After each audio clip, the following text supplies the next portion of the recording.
Baiklah, perkenalkan saya Angel Octavia. Dalam video ini saya akan menjelaskan cara membentuk karakteristik atau sikap positif pada warga belajar. Adapun cara yang pertama yaitu jadikan diri sebagai contoh.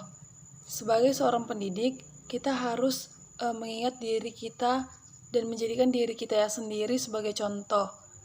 Dengan menjadikan diri kita sebagai contoh, maka warga belajar itu akan mengikut sisi positif yang kita miliki. Kemudian yang kedua, jadikan guru atau seorang pendidik itu tidak hanya mementingkan nilai akademis, tetapi juga mengapresiasi usaha dari warga belajar. Selanjutnya, sebagai seorang tenaga pendidik, kita juga harus mampu mengapresiasi hasil nilai akademis, tetapi kita juga harus mampu mengapresiasi usaha yang dilakukan oleh warga belajar.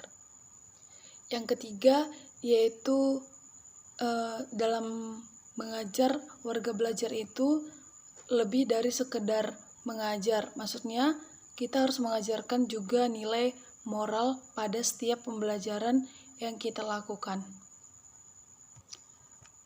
Kalau sekedar materi pelajaran, mungkin semua warga belajar sudah tahu karena tertulis dalam buku pelajaran. Tetapi yang terpenting adalah bagaimana warga belajar itu mampu mendapatkan atau memahami nilai moral dalam setiap pembelajaran yang dilakukan. Selanjutnya, sebagai seorang tenaga pendidik, kita juga harus terbuka atau menyadari kesalahan. Walaupun menjadi seorang tenaga pendidik itu pasti memiliki kesalahan atau sesuatu yang harus dikoreksi dan harus mengakui kesalahan yang dibuat sekecil apapun itu.